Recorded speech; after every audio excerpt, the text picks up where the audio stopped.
sejak Bapak Presiden mengucapkan sumpah di hadapan DPR MPR sebagai mandataris, sebagai Presiden Republik Indonesia, sebagai kepala negara dan sebagai kepala pemerintahan. Dan di dalam berbagai kesempatan beliau berulang kali menyampaikan bahwa salah satu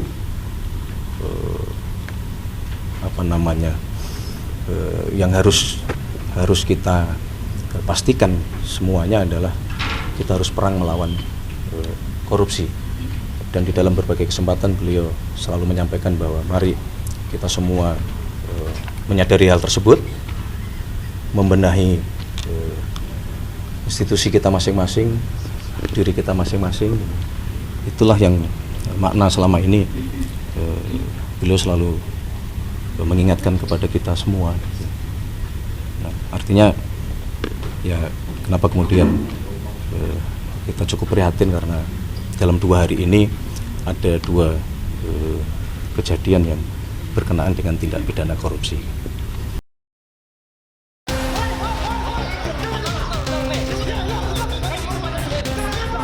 KPK mengungkap peran Wakil Menteri Imigrasi dan Pemasyarakatan nonaktif Silmi Karim dalam kasus dugaan pemerasan di lingkup Kemenkum IMIPAS. Silmi Karim diduga memeras dengan cara meminta jatah dari pengurusan izin tinggal WNA. Selama rentang waktu 2022 hingga 2026, Silmi dan para pihak di Kementerian IMIPAS diduga menerima uang secara langsung maupun dengan perantara sebesar 140,5 miliar rupiah. Uang tersebut kemudian dibagikan setiap pekan sebesar 100 juta rupiah per orang termasuk Silmi. Jadi selama periode 2022 sampai dengan 2026, para pihak di Direktorat Jenderal IMIPAS, ya, atau sebelumnya di Kementerian Hukum dan HAM, itu menerima uang secara langsung, ya, baik tunai maupun transfer, baik yang melalui layering atau perantara, sekurang-kurangnya nilainya nominalnya adalah 145,5 miliar. Uang tersebut dibagikan kepada para oknum, ada pihak-pihak di Direktorat Jenderal Imigrasi yang setiap pekan di hari Jumat, ya, salah satunya kepada saudara SK ini diperkirakan menerima jatah sekitar 100 juta rupiah per minggu. Rabu malam penyidik KPK menggeledah rumah wamen IMIPAS Silmi Karim di Jalan Brawijaya, Jakarta Selatan saat pintu garasi terbuka. Tampak mobil silver 2 pintu dan 1 mobil berwarna hitam.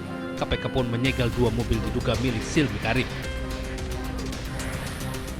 Tak hanya itu, penyidik juga menyisir lantai 2 rumah mewah berlantai 3 tersebut.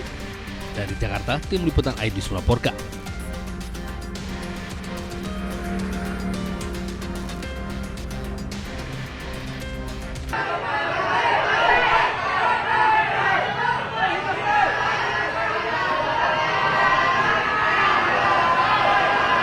Kejaksaan Agung terus menyelidiki dugaan korupsi yang dilakukan ex-kepala BGN Dadan Hindayana CS.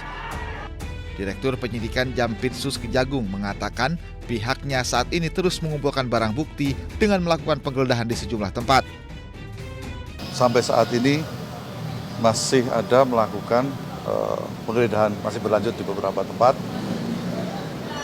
Tepatnya di mana nanti kita umumkan, kita belum bisa kita sampaikan sekarang, tapi masih dalam proses pengumpulan bukti-bukti, ya, pengumpulan bukti-bukti dengan upaya paksa penggeledahan di beberapa tempat, masih berlangsung sampai sekarang.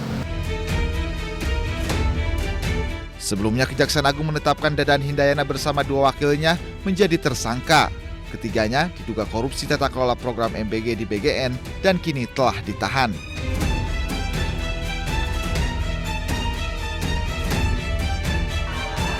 Kejagung menjelaskan tidak menutup kemungkinan akan adanya tersangka baru dalam kasus korupsi BGN. Tim Liputan iNews melaporkan.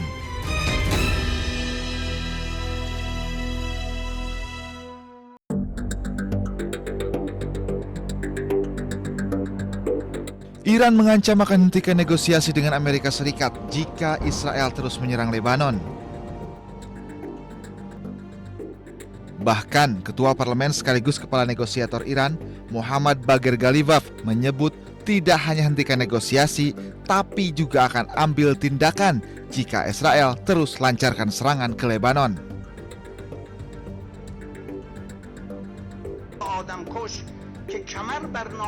Penegasan Iran ini disampaikan setelah Ghalibaf bertemu Ketua Parlemen Lebanon, Nabih Berri.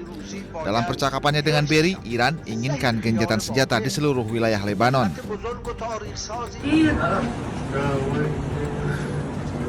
Namun pada Senin, PM Israel Benjamin Netanyahu perintahkan serangan terhadap target-target Hizbullah di pinggiran Beirut seperti Nabatiyeh dan Tire.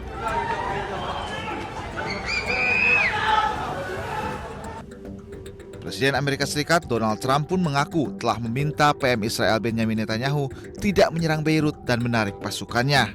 Trump juga mengklaim Israel Hizbullah setuju gencatan senjata. Namun Hizbullah menolak gencatan senjata sepihak selama Israel masih menyerang Lebanon.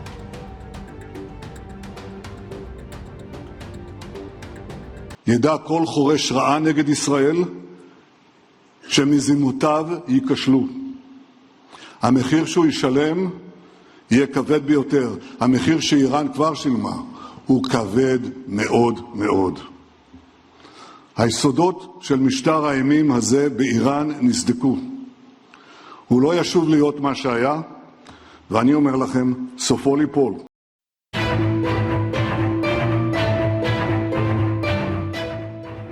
Sebuah video menampilkan fasilitas militer bawah tanah Iran dengan ribuan drone di dalamnya. Menurut laporan, video ini adalah gudang senjata milik Iran yang kembali beroperasi.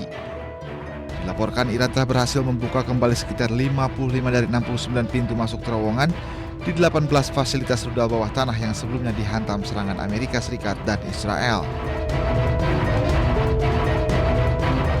Sementara itu, anggota IRGC juga memperlihatkan kapal serang cepat 27 Rajab untuk pertama kalinya.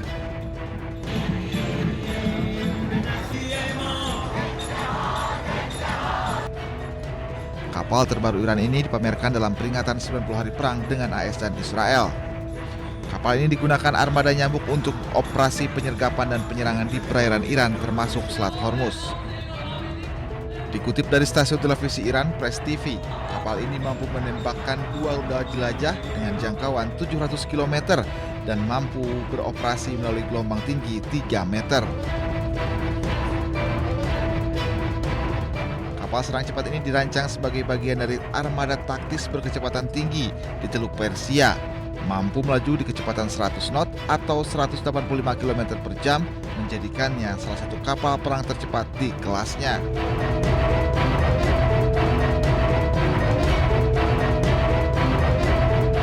Bahkan kapal 27 Rajab ini mampu bermanuver di gelombang tinggi.